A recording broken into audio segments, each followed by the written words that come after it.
Hola, ¿qué tal, compañeros?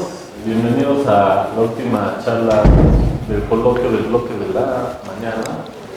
En esta ocasión nos va a presentar Raibel, profesor también de aquí de la facultad, un poco de geometría hiperbólica. El título de su plática es sobre el modelo del disco de Poincaré, breve introducción para principiantes.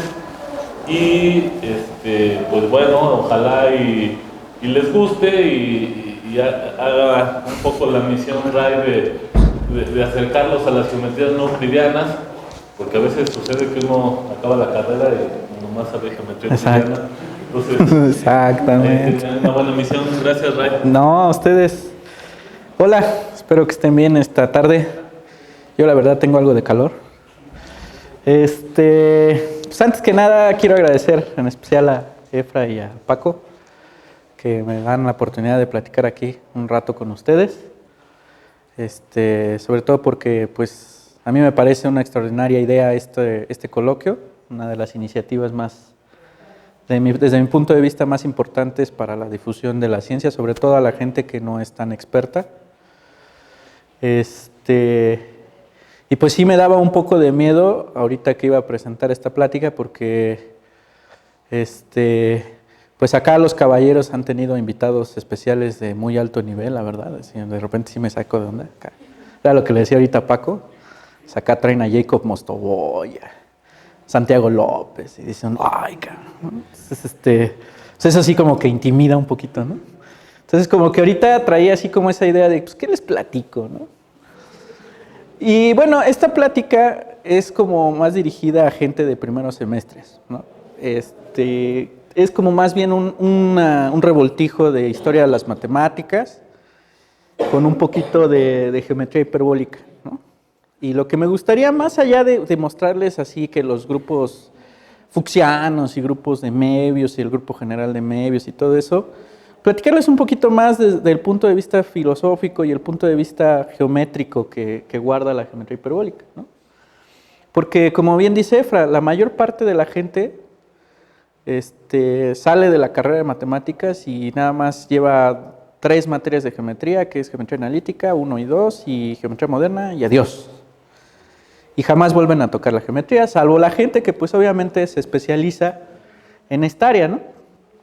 Entonces, para empezar, aquí tenemos un sujeto que pues no creo que se haya visto así, ahí se ve como muy estático, pero este sujeto para los cuates se le decían Alex el Grande, Alejandro Magno, y bueno, pues resulta que este señor, ahí por el año 336 a.C.,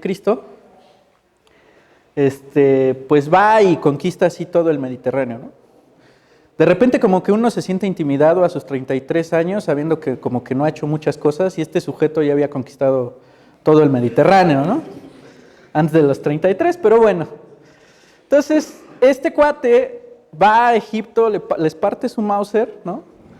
Y entonces, conquista Egipto y para, digamos, dejar un homenaje a su gran nombre, nombra a la ciudad que conquista como Alejandría.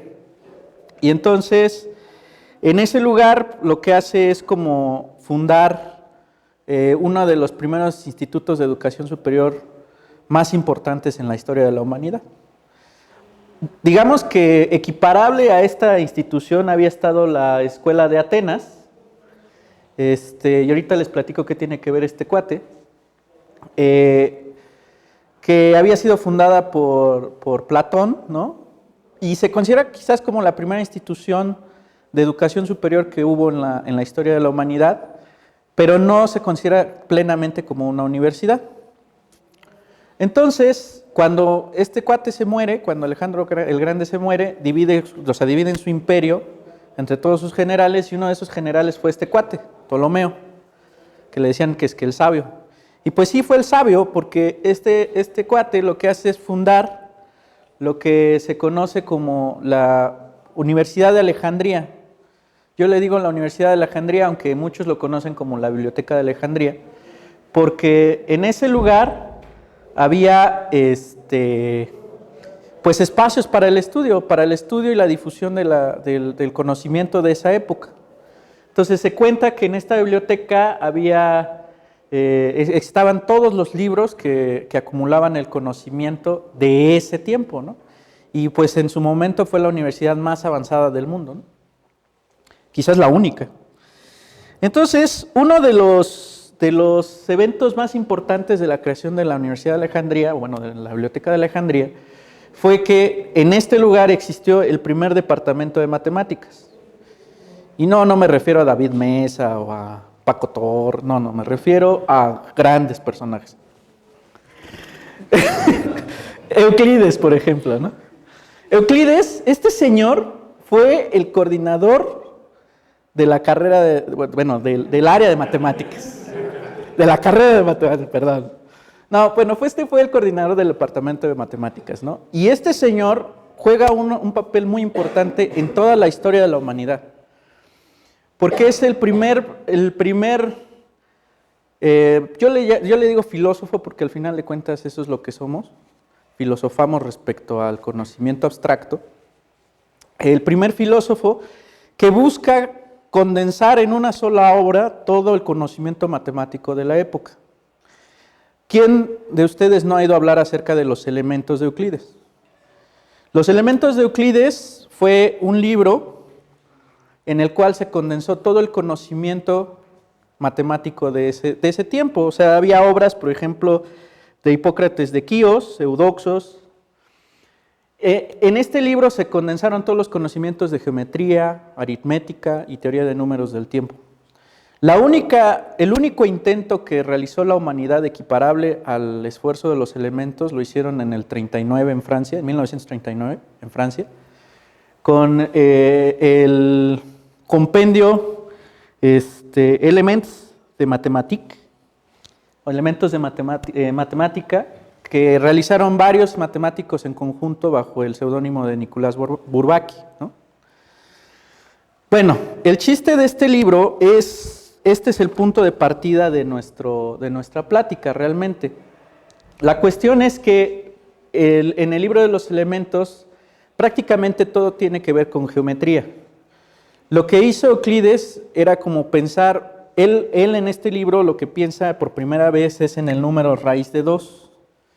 Ustedes sabrán la famosa historia de Pitágoras, ¿no? Que Pitágoras hace su teoremita y entonces él creía que todos los números podían ser escritos como razones de números enteros, ¿no? Todo era razón para Pitágoras, hasta que llega un sujeto de los pitagóricos y se le ocurre hacer este triangulito, ¿no? Y entonces, pues resulta que aparece ese numerito y por bastante tiempo quisieron demostrar que este numerito se podía escribir como razones.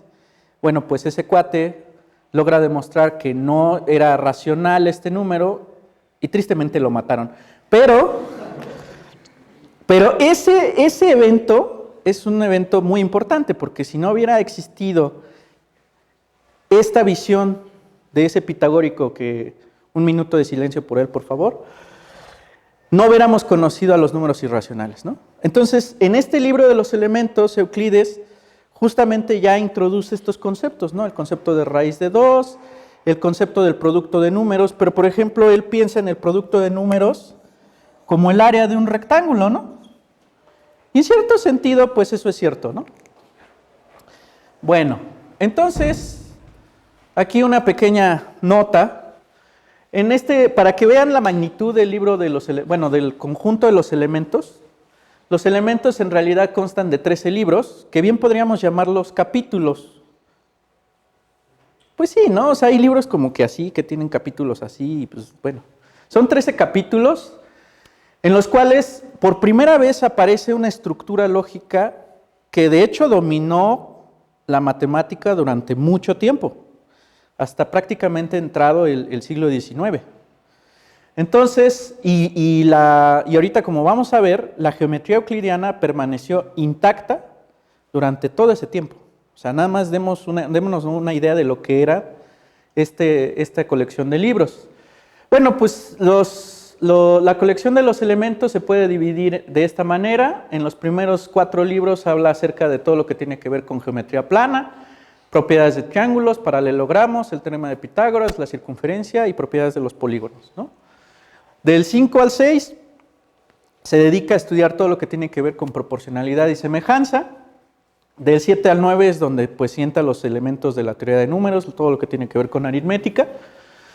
Y en el libro 10 pues ya trata acerca justamente de los números irracionales, ¿no? Lo que es raíz de 2, pi. Entonces, como este señor pensaba en la aritmética como en realidad geometría, su visión se podría simplificar en una frase. Uy, ¿dónde está? Todo es medida. O sea, todo para Euclides era medida, todo podía ser susceptible de ser medido. Bueno, ahorita regresamos a este punto, me faltaron los libros 11 a 13, en donde ya trata acerca de la geometría del espacio. Y este esfuerzo es muy importante porque todo su razonamiento lo basa en la creación de ciertos axiomas, cosas que se pueden dar por hecho, acerca de propiedades tan simples como una recta o un punto. Y lo más bello de la geometría euclidiana es que lo que hace él para el plano y con respecto a las propiedades de un punto y una recta, se puede expandir al conocimiento del espacio tridimensional. Las propiedades del espacio tridimensional se pueden dar en términos de puntos y rectas. Eso es lo más bello, ¿no? Bueno, en ese libro aparecen estos 5 postulados. Ya, como ya apareció la frase todo es medida, pues ya. Entonces, aparecen estos 5 postulados, ¿no?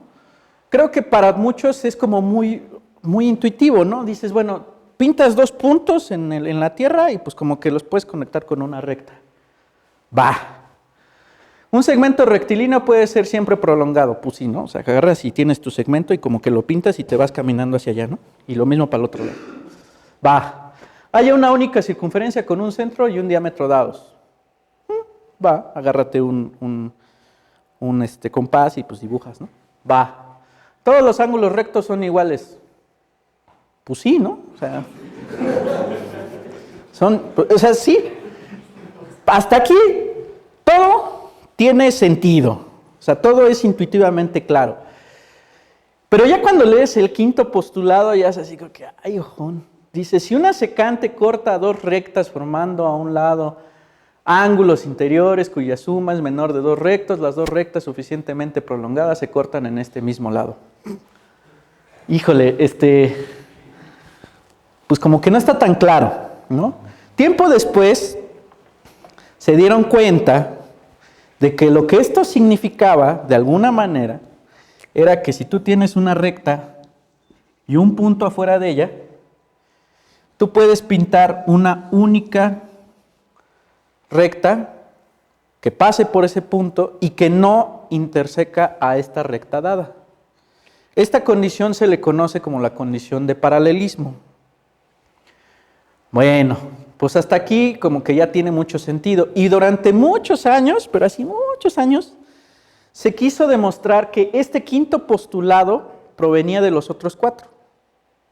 Bueno, por cierto, para que se den una idea, aunque la lógica de Euclides funcionaba muy bien, esta condición de dar axiomas, postulados, lema, proposición, teorema, corolario, creo que eso le suena familiar. Aunque esta forma de demostrarlo funcionaba, todavía carecía de cierto idioma lógico, como que carecía de esa parte formal que ahora le llamamos, ¿no? Bueno, pues para que se den una idea de qué tan grande era el problema de darle formalidad al idioma matemático, pues no fue hasta las épocas de David Hilbert, que se pudo fundamentar de manera lógica la matemática. O sea, pues como que pasaron muchos años desde el 300 y tantos antes de Cristo hasta el siglo XIX, ¿no? O sea, no es algo trivial. Y aquí es donde cabe esta frase que muchos matemáticos decimos, es trivilín. ¿Trivilín para quién? ¿No? Pero bueno.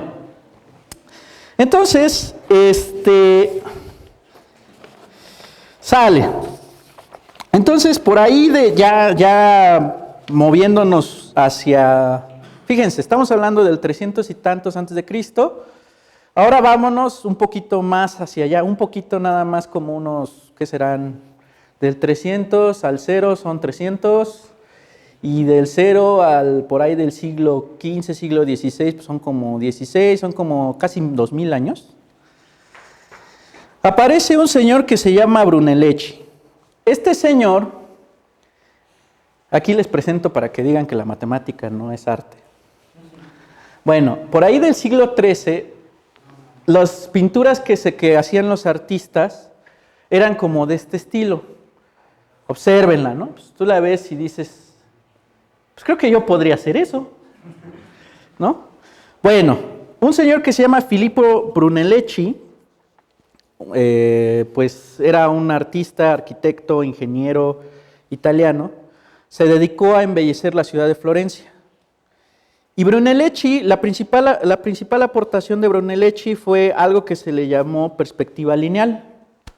¿Cuál es la perspectiva lineal? Tienes un plano.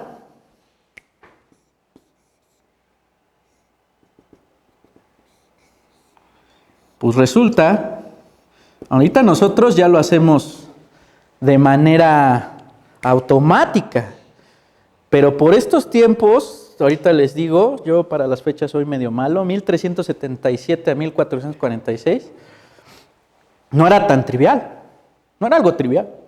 Dibujar en el plano algo que tuviera volumen. Entonces la perspectiva lineal fue una de las primeras ideas que Brunelleschi tuvo, y entonces un señor que se llama Leon Alberti se encargó de formalizar justamente estas ideas, ¿no? Entonces el arte del siglo XIII pues carece completamente de perspectiva, y entonces de repente ya, no quiere, bueno, pues no se quiere revelar la escuela de Atenas, ahí está, la escuela de Atenas. De repente ya entrado el Renacimiento, pues empiezan a aparecer este tipo de obras, ¿no? Tú dices, ¡ay, qué bello!, ¿no? O sea, ya como que empieza a tener perspectiva. Entonces la idea que tuvo justamente este Brunelleschi y que formalizó Alberti fue lo que se conoce con el nombre de punto de fuga.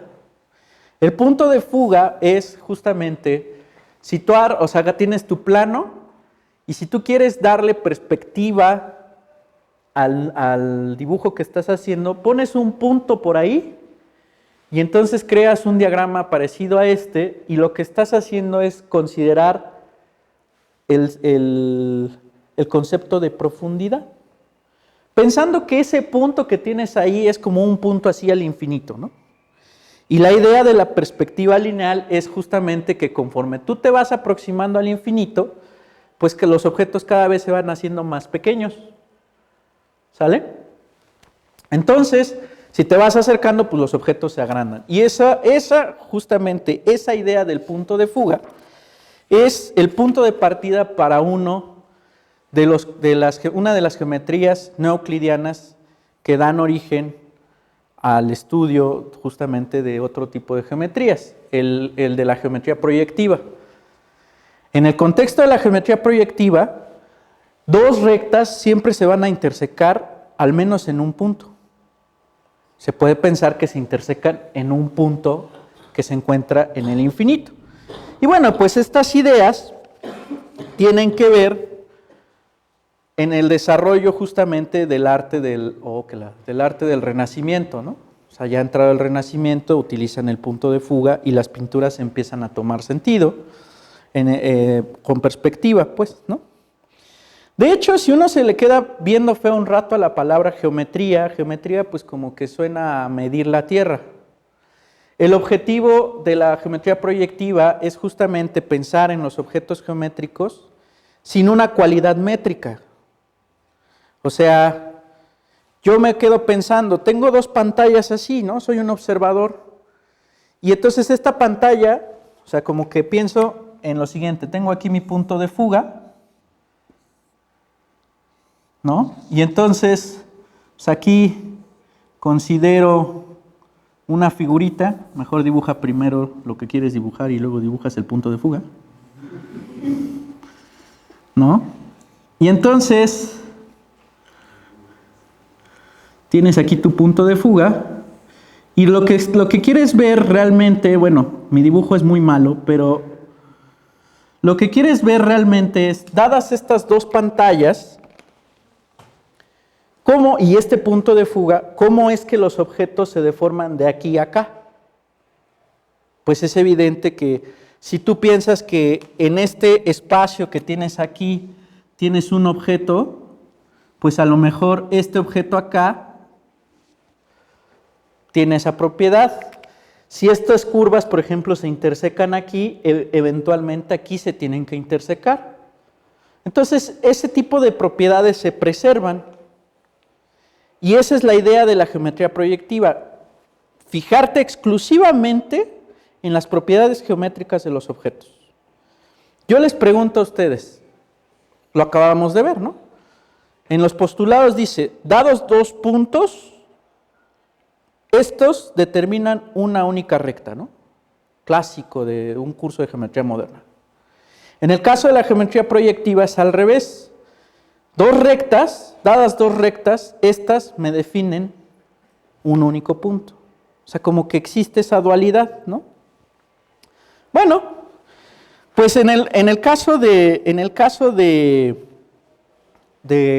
la geometría proyectiva funcionaba. Y entonces esta concepción de que del quinto postulado, que dado una recta y un punto afuera de ella, existe una única que no interseca la otra, pues ya como que no era tan evidente, ¿no? Entonces, ¿qué es lo que pasa? Bueno, pues durante muchos años, como les decía, pues estos sujetos parecen como integrantes de una banda de rock. La cuestión es la siguiente. Durante muchos tiempos se pensaba que el quinto postulado se podía demostrar a partir de los otros cuatro. Bueno, pues este señor que aparece aquí, déjenme pongo bien profesional. Este señor que aparece aquí, bien conocido por todos como el príncipe de las matemáticas, sospechaba fuertemente que no. De hecho, él decía, el quinto postulado de Euclides es totalmente independiente de los otros cuatro. ¿Cuáles eran las implicaciones lógicas de esto?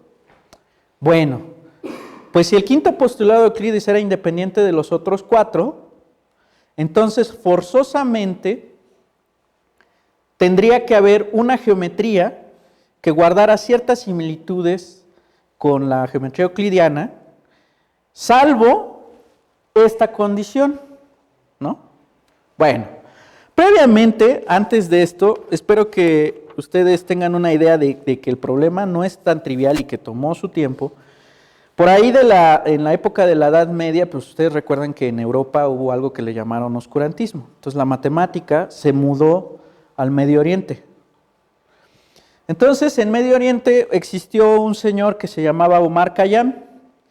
Este señor fue tan importante porque creó un libro en el cual hablaba de los primeros conceptos algebraicos. Él pensaba en álgebra como el arte de resolver problemas que tenían datos en forma de incógnita y el objetivo era encontrar esa incógnita. Era todo un arte, incluso es tan bello que ustedes lo leen y todos los problemas vienen así, en forma de poema. Pero en ese libro, justamente este señor piensa en sustituir el quinto postulado de Euclides. Pues dijeron, este está loco, ¿eso para qué nos sirve? ¿No? Lo ignoraron ese trabajo durante mucho tiempo. De hecho, para que se den una idea, después apareció un señor que se llamaba de Sargues, ya estamos hablando otra vez de la época del Renacimiento. Este señor se dedicó a estudiar todas las propiedades del plano proyectivo, pero como por esas épocas empezó a existir todo lo que es la geometría analítica, el cálculo, pues también lo tiraron de a loco y su trabajo quedó ahí abandonado por mucho tiempo. Hasta que ya en la época de Napoleón, ya sabrán ustedes que Napoleón quiso conquistar Rusia y pues llegando a Moscú le partieron su Mauser, principalmente el invierno. Entonces, pues muchos de los soldados napoleónicos tuvieron que escapar, salir corriendo, morir de frío o ser capturados. Y uno de ellos, que se llamaba Jean-Victor Panselet, este señor fue capturado por uno de los rusos, ¿no? Entonces imagínate, te meten a una prisión durante quién sabe cuánto tiempo. Pues no tienes nada que hacer más que sacarte pelusa del ombligo, ¿no? O picarte los ojos. Entonces, para que no se volviera loco, él lo que hizo fue justamente empezar a agarrar el trabajo de Desargues. Lo empezó a desarrollar, y este señor desarrolla un libro que se llama Tratado de las propiedades proyectivas de las figuras. En este aparece por primera vez este axioma que les decía, el axioma proyectivo. Dice, cualesquiera dos líneas rectas se intersecan en exactamente un punto, contrario a lo que dice la geometría euclidiana. Entonces, pues ya el espacio euclidiano empezaba a ser abollado, ¿no? Como que ya no era tan trivial, tan fácil dar por sentado que la geometría euclidiana era la verdad del universo. Entonces, Gauss, el gran Gauss, se da cuenta de esto, pero por aquellos tiempos, y creo que no ha cambiado mucho la situación, cuando tú dices una idea que parece loca, dicen que estás loco, que eres excéntrico, o simplemente te ignoran, o te desacreditan. Y este señor, en lugar de publicar el trabajo, se lo guardó porque le daba miedo acá que lo tiraran de amenso, ¿no? Bueno, pero su trabajo no fue tan, o sea, existe el trabajo escrito de Gauss, y lo que él pensó en primera instancia y que finalmente lo concretó su gran alumno Riemann, que a muchos estudiantes en ciencias los tortura hasta cálculo 2, cálculo 4 incluso, ¿no? Fue agarrarse una esfera. Esto es una esfera. El que me critique, sálgase de la sala. No, no es cierto.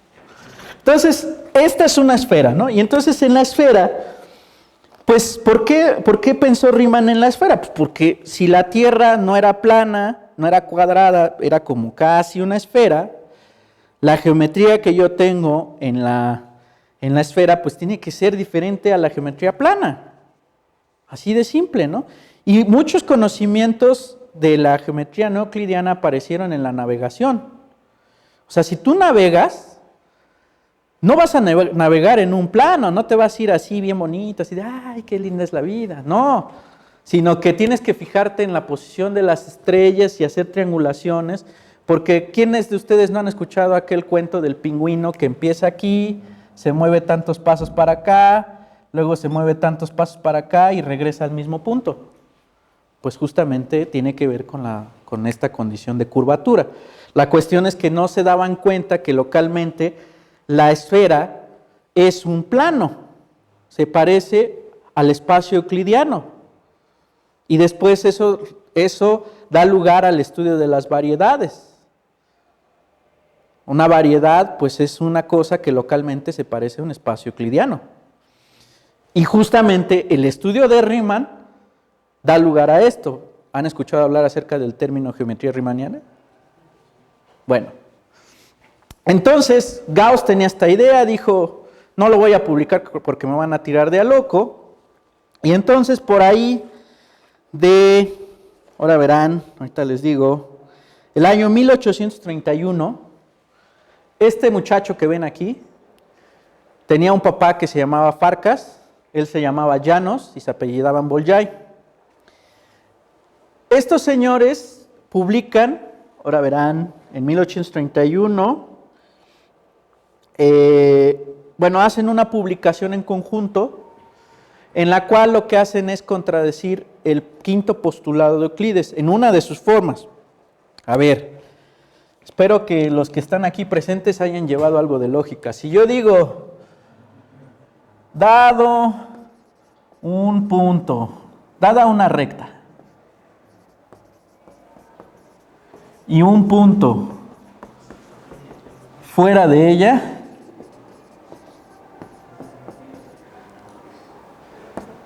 existe una única recta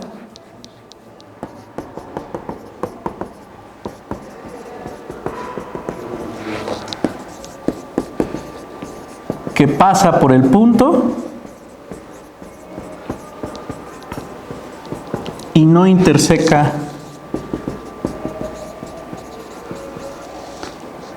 a la recta dada, ¿no? Esta es la condición de paralelismo. Bueno, pues si tú agarras esta cosa y como que le das crán, o sea, dices, no pasa, suceden una de dos cosas. O dices, por esta recta hay varias, por este punto pasan varias rectas que no intersecan a esta, o pues tiene que haber más de una recta, ¿verdad? ¿Sí?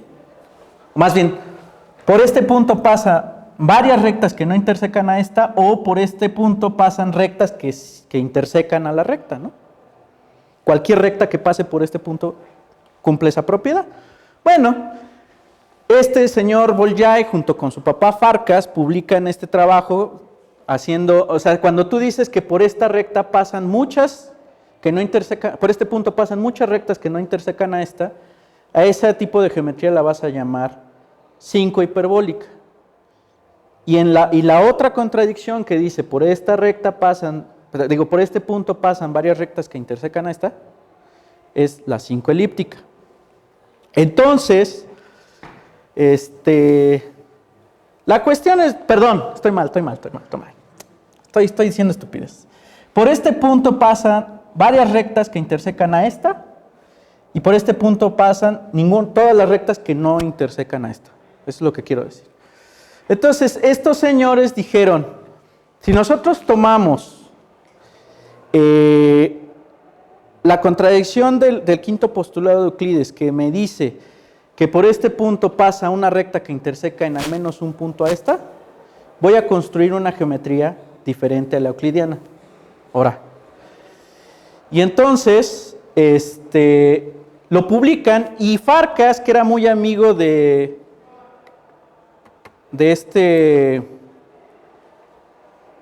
Gauss, le manda una carta diciéndole que su hijo había descubierto una nueva geometría. Este señor se encargó de decirle, sí, ese trabajo no es nada innovador, y pues yo ya lo sabía desde hace muchos años, y no me interesa, ¿no? Y entonces, tristemente, ya no se decepciona y nunca más quiso volver a saber nada de matemáticas. Así que cuando alguien les diga, no pueden con la carrera, no le hagan caso. Pero, para más precisión, la cosa dice, el postulado de la 5 hiperbólica dice, dada una línea recta y un punto fuera de la misma, existen al menos dos rectas paralelas a la primera que pasan por ese punto.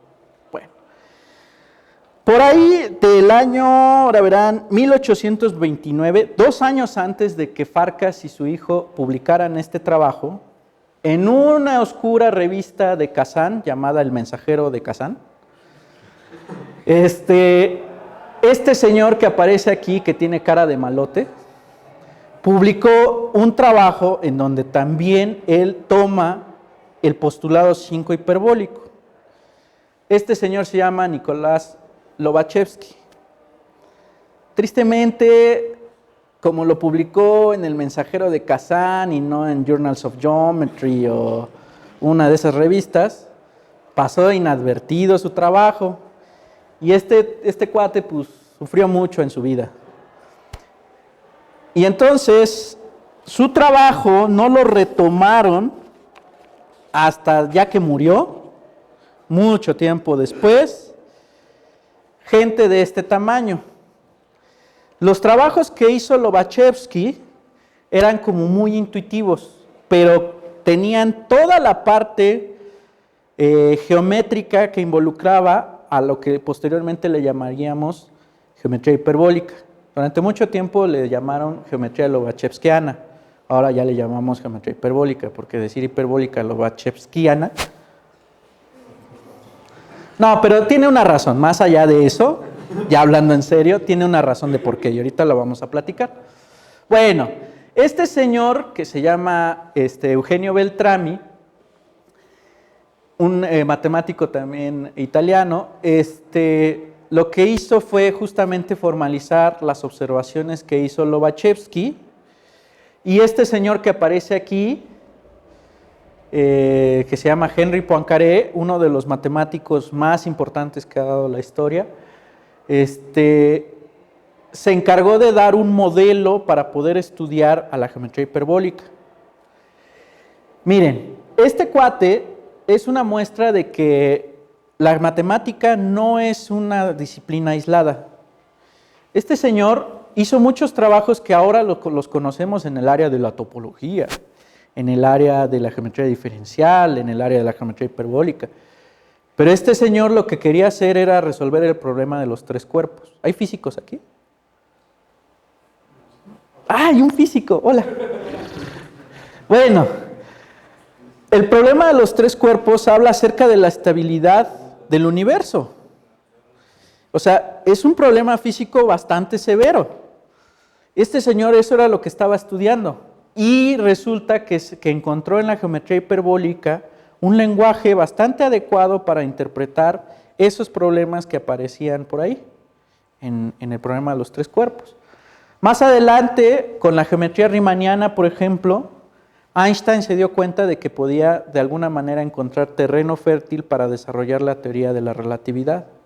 Entonces, resultaba que las geometrías no euclidianas tenían aplicaciones tremendas. Entonces, ahora viene la siguiente cuestión. Este señor crea dos de los modelos más importantes de la geometría euclidiana, que son el modelo del plano, el semiplano superior, y el modelo de su disco. La idea del modelo de la geometría hiperbólica, del modelo del disco de Poincaré, es, tienes como un hiperboloide de dos hojas. ¿Alguna vez han oído hablar acerca de la proyección estereográfica? Bueno, pues la proyección estereográfica, como nos la enseñan en cálculo 4 y en cursos básicos, lo que hace esencialmente es corresponder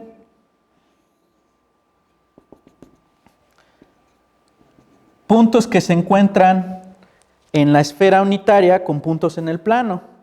Para que se den una idea, imagínense, tristemente no traje una pelota, pero imagínense que tienen una pelota, ¿no? Tienes tu pelota, y entonces pones tu pelota así en una sábana, y ¡pum!, la envuelves. Entonces cada punto que se encuentra sobre la superficie de la pelota se puede corresponder con cada punto que está en el plano. De alguna manera, esta idea que tú tienes para la proyección estereográfica de la esfera la llevas al caso del hiperboloide de dos hojas.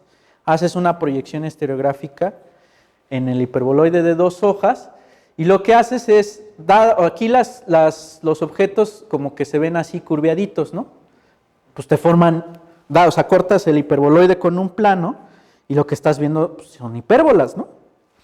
Entonces, si tú correspondes los casquetes de esta cosa, o sea, esta frontera del hiperboloide con el plano, pues vas a obtener este circulito que tienes aquí. Bueno, pues entonces, en este contexto, el concepto de recta, ¡pum!, se expande. Y se expande bien cañón. Piensen en lo siguiente, yo les pregunto, así nada más para que se den una idea más o menos de por dónde va este rollo. Ustedes se encuentran en la Facultad de Ciencias y quieren llegar, no sé, a la Torre Murano. Si no saben dónde está la Torre Murano, saquen Google Maps. No pueden agarrar y caminar de este punto en el que estamos a la Torre Murano, en línea recta, como dice la geometría euclidiana.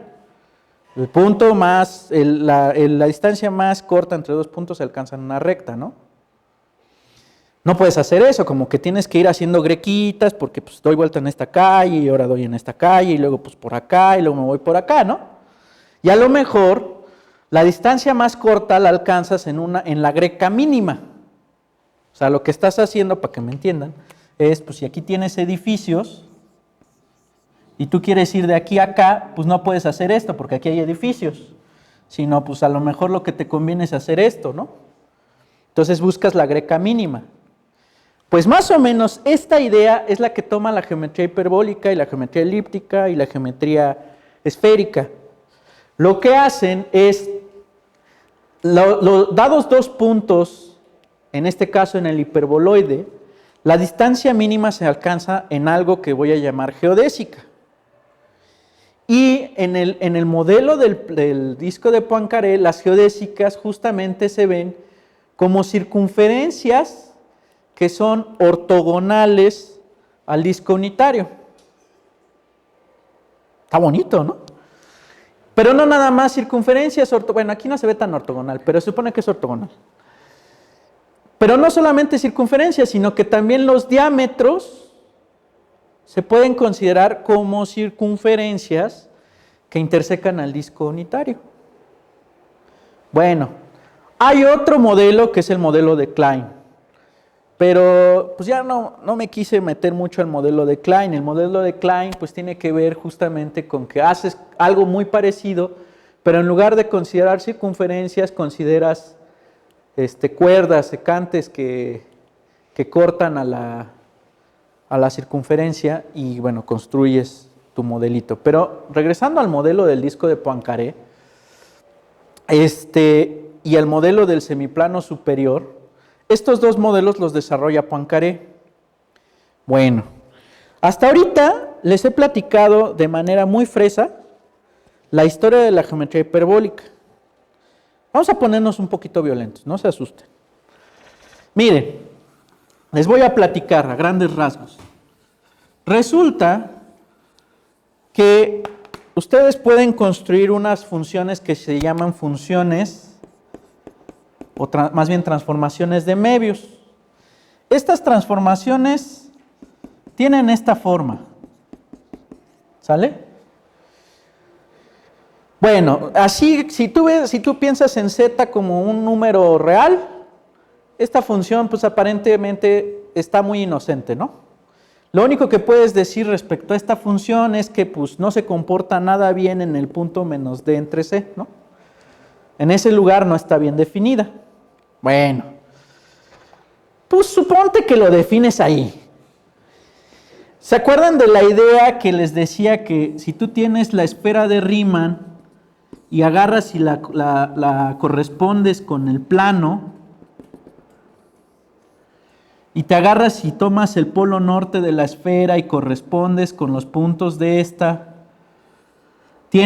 puedes cubrir a todo el plano? ¿Se acuerdan de eso? Bueno, resulta que con esta proyección estereográfica, el hemisferio norte de la esfera se corresponde con el interior del disco unitario, y todo lo que está fuera del disco unitario se corresponde con el hemisferio sur. ¿Sale? Entonces, ¿por qué le quité este punto a la esfera? Porque resulta que si piensas en tu sábana y envuelves a la pelota, hay una parte en donde tienes que hacer un nudo para que quede bien envuelta mi pelota. Este punto que tienes aquí lo correspondes con lo que nosotros vamos a conocer infinito. Entonces tenemos una forma de estudiar el punto al infinito. ¿Sale? ¿Qué pasa entonces si yo aquí en el plano pues me dibujo una rectita? Pues al momento de corresponderlo con la proyección estereográfica sobre la esfera, pues lo que voy a estar cocinando pues es una circunferencia, ¿no? Que pasa por el polo norte. Oh, esta forma de entender al infinito pues está padrísima. Bueno, si ahora piensas, ya por eso les digo que me voy a elevar un poquito, esto como un punto en el plano complejo, extendido,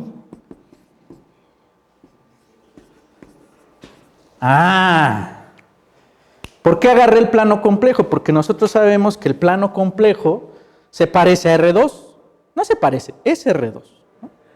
Nada más que con sus operaciones. Entonces, Ah, pues esto ya toma sentido. Bueno, se puede verificar que estas transformaciones de Möbius con C en los complejos, con Z en los complejos, se comportan como biyecciones de la esfera en la esfera. O sea, que si agarras la esfera, la transformas en la esfera. Padrísimo, súper padrísimo. Ahora, después de un buen rato, se ve que si A, B, C y D cumplen con una propiedad que es AD menos BC distinto de 0, estas transformaciones se comportan como biyecciones en este lugar, y además lo que puedo decir es que si AD menos BC es igual a 1, A, B, C y D están en R, estas transformaciones se comportan como biyecciones en el semiplano superior. Padrísimo. Hermoso. ¿Por qué? Porque resulta que una de las transformaciones más valiosas que yo tengo es esta que ven aquí. ¿Sí se alcanza a ver? Z menos I sobre Z más I. Esta es una transformación de estas características. Si ustedes se fijan, A, B, C y D están en los complejos, ¿no? Bueno, vamos a hacer un poco de magia. Todo lo que está aquí en el eje imaginario lo voy a pensar como IK, con K en los reales. Y todo lo que está aquí, pues son los reales, ¿no? Es el plano complejo. Esta transformación tiene la siguiente cualidad. ¿Qué pasa si ustedes le ponen aquí I? Pues les queda I menos I sobre 2I, o sea, 0. Entonces, este puntito, ¡pum!, lo mando para acá. Si mañosamente yo digo que, como estoy definiendo esta transformación en C extendido, mañosamente aquí le digo, ah, mira, si tienes infinito, infinito más algo, pues chingomadral. Infinito más algo, chingomadral. Chingomadral entre chingomadral, A entre C. Así lo voy a definir. ¿Sale? Nos quitamos de broncas. Va. Entonces, miren, ¿qué pasa? Tomen aquí I, lo manda al 0, ¿no? 0, les queda aquí, estos dos les quedan 0, menos I entre I, menos 1, ¿no? Como este es el disco unitario, lo está mandando a este punto de aquí.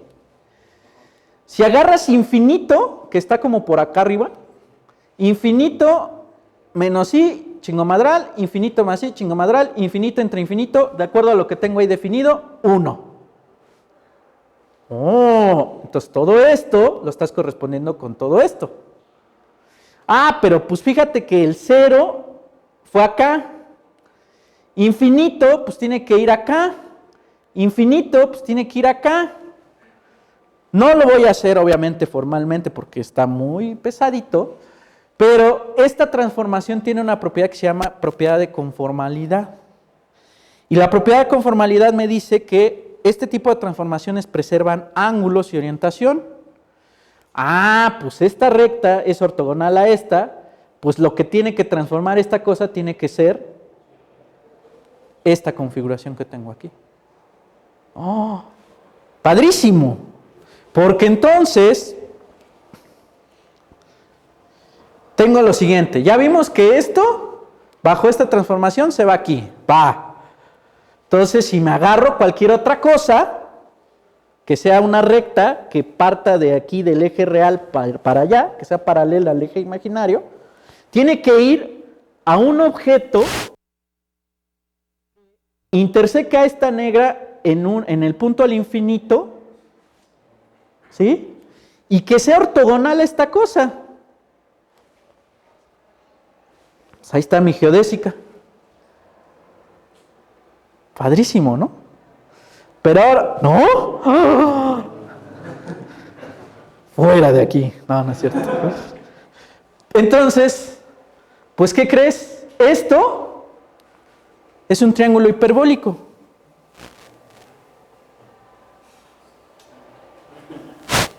Y entonces, esta concepción de la que nos platican en geometría moderna, de que en realidad una recta es el radio de una circunferencia al infinito, tiene sentido cuando pues, lo piensas de esta manera. No sé ustedes, pero cuando yo vi esto por primera vez me enamoré y dije, de aquí soy. A mí me fascinó esto. Y bueno, si ustedes se fijan así de manera inmediata, pensemos en lo siguiente. Nosotros sabemos que si damos un triángulo euclidiano, a ver, así, audiencia, así como en los conciertos, ¿no? Estás cantando y le das a la audiencia. Los ángulos interiores de un triángulo suman. Puta. Nunca han ido a un concierto. Suman 180 grados, ¿no? Bueno, aquí la bronca va a estar que si ustedes se fijan, pues esto no suma 180 grados. Suma 0. ¿Por qué? Porque estas dos se intersecan aquí.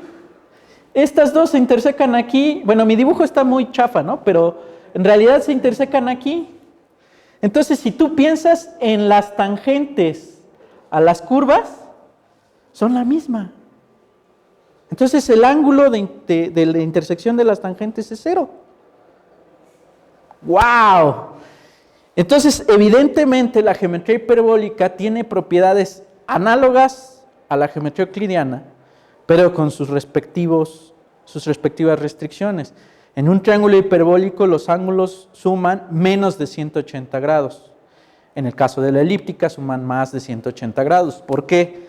Porque si ustedes piensan en una sandía, ¿sí? Entonces aquí puedes tener triángulos que se vean así. Y pues nanay, que suman 180 grados, ¿no? Entonces, esta es la maravilla. Obviamente, esta plática fue una plática muy light, fue una plática muy cotorra, pero evidentemente tiene un estudio muy estricto. Es muy bella, francamente a mí me fascina. Y últimamente pues me la he dejado abandonada, pero está padrísima. Entonces, a lo que venimos realmente, más allá de platicar un poquito de manera ligera respecto a historia de las matemáticas, respecto a la parte de la geometría hiperbólica, es justamente, pues, ¿qué onda si yo me quisiera dedicar a la geometría hiperbólica, ¿no? A mi consideración, las materias optativas que bien podría llevar a un estudiante que se quisiera dedicar, no solamente a la geometría hiperbólica, sino a toda esta parte de la geometría como la gran rama que es, pues, por ejemplo, tienen materias a su disposición como Geometría Moderna 2, Geometría Proyectiva, Introducción a la Geometría Avanzada, y aquí, por ejemplo, puse algo sorprendente, que es la teoría de números. En teoría de números, ustedes podrían decir, pues, ¿qué tiene que ver eso con geometría? Pues, aunque ustedes no la crean, como ya les dije, la matemática no es una disciplina de ramas aisladas, todas se tienen que interconectar en algún momento de la vida. Bueno, pues en el curso de teoría de números estudian algo que se llama grupo modular, números gaussianos. Y los números gaussianos y el grupo modular juegan un papel muy importante en el contexto de la geometría hiperbólica bidimensional. Construyen algo que se llama teselaciones en la geometría hiperbólica y que tiene que ver mucho con esta estructura que tiene el grupo modular. Cuando hablan de grupos, a mí me da un poco de escozor porque no me gustan mucho, pero tengo que reconocer que la teoría de grupos es valiosísima en este contexto. O sea, no se concibe la parte analítica de la geometría hiperbólica sin la teoría de grupos.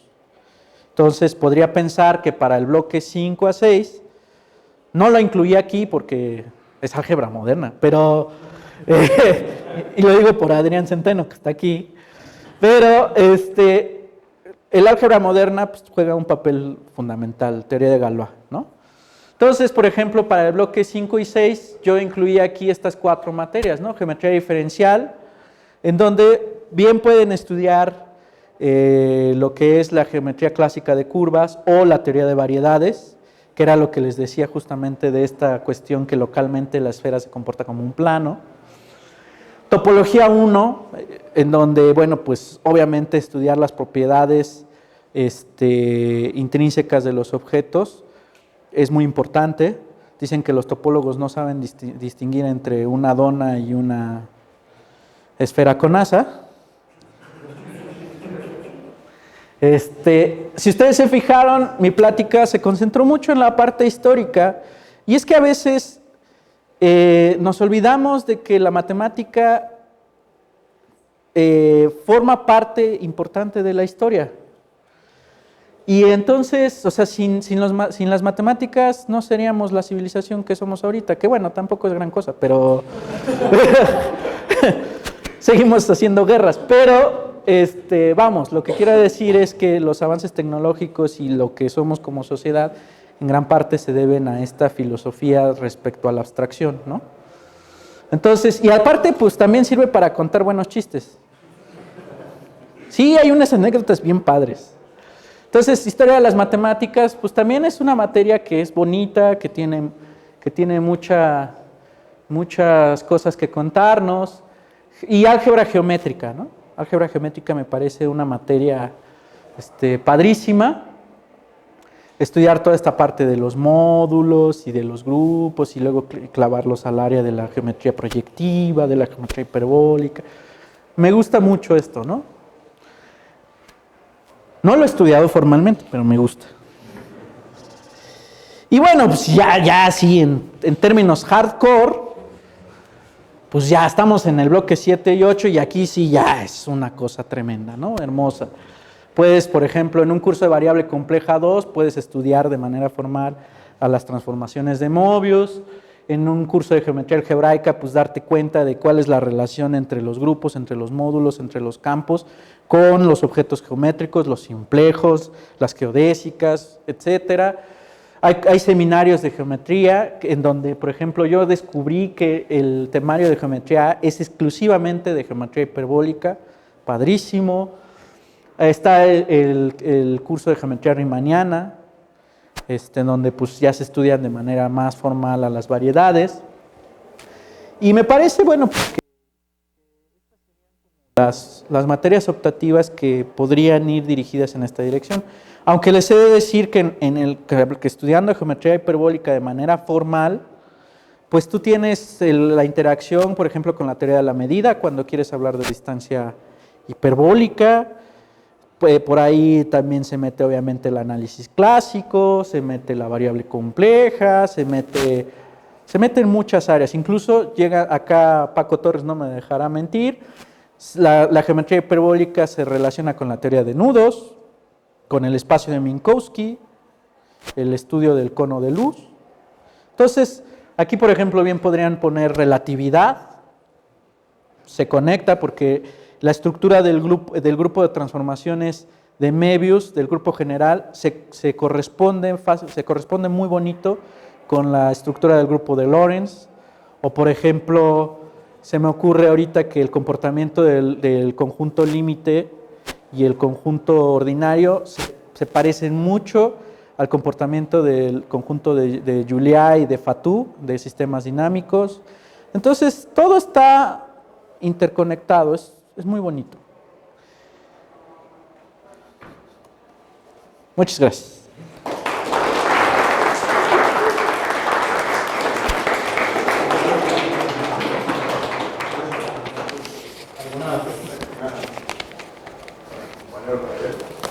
Ay, no, esto no es mío.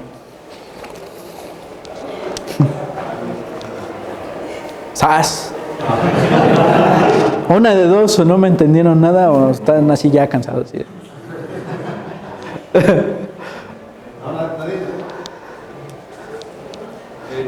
¿Qué pasó? ¿Será necesario meter modernados para introducción a la geometría avanzada?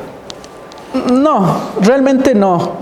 Para introducción a la geometría avanzada creo que nada más necesitas geometría analítica y cosas obviamente de álgebra superior.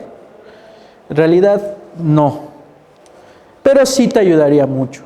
O sea, como que toda esta parte que se estudia en geometría moderna 2, ahí empiezas a ver geometría hiperbólica, que a mucha gente le llama geometría hiperbólica sintética.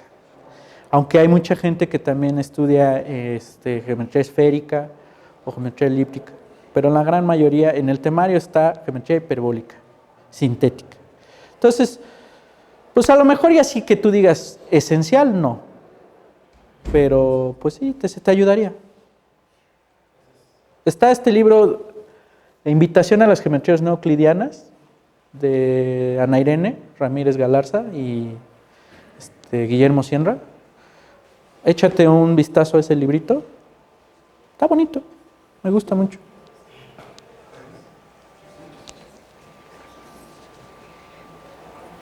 Ya que estamos de promoción, pues yo voy a dar geometría diferencial.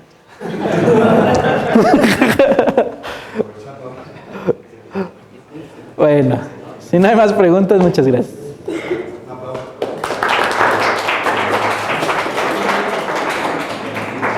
Y también voy a aprovechar para hacer una invitación, ¿no? Otra formación. Pero esta vez es, no sé si conozcan al profesor Miguel Ángel García, que se acaba de retirar hace el semestre pasado inmediato, y va a dar un curso de, bueno, es un pequeño mini curso, le llama un seminario. Va a ser los martes, jueves de 7 a 9 de la noche. Wow. No es un curso con créditos, ¿cómo le llaman? Bueno, es extracurricular. Ajá.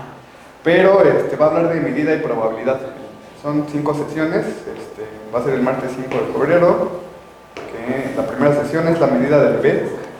La sesión 2 es teoría general de la medida. La sesión 3 es la integral del Beck.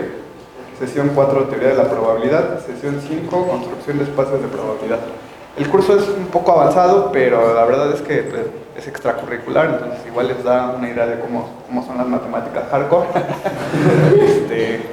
Y bueno, también les puede dar como un panorama de cómo está la relación entre medida y probabilidad, ¿no? Lo habíamos invitado, pero el profesor anda en Argentina, entonces no puedo platicarles, pero bueno, les extiendo la invitación. Vamos a publicar en la página del coloquio qué salón se daría, ¿no? Entonces si quieren estar al pendiente, están invitados. Eso estaría padre. Y bueno, pues por lo pronto terminamos la parte de la sesión de la mañana, ¿no? Reanudamos las pláticas a las 4 de la tarde, entonces pues, igual están invitados a continuar acá. Bueno, se me olvidó decirles, esto es un poco de arte hiperbólico. Es de un artista que se apellida Escher, y tiene que ver justamente con esta parte que les decía acerca de las teselaciones y de la aproximación a la frontera. Vean cómo se van haciendo chiquitos los murciélagos, y los murciélagos en conjunto pues te conforman la dualidad, ¿no? Los angelitos, entonces está bonito. Importante mencionar que cada murciélago mide lo mismo. Exacto, sí.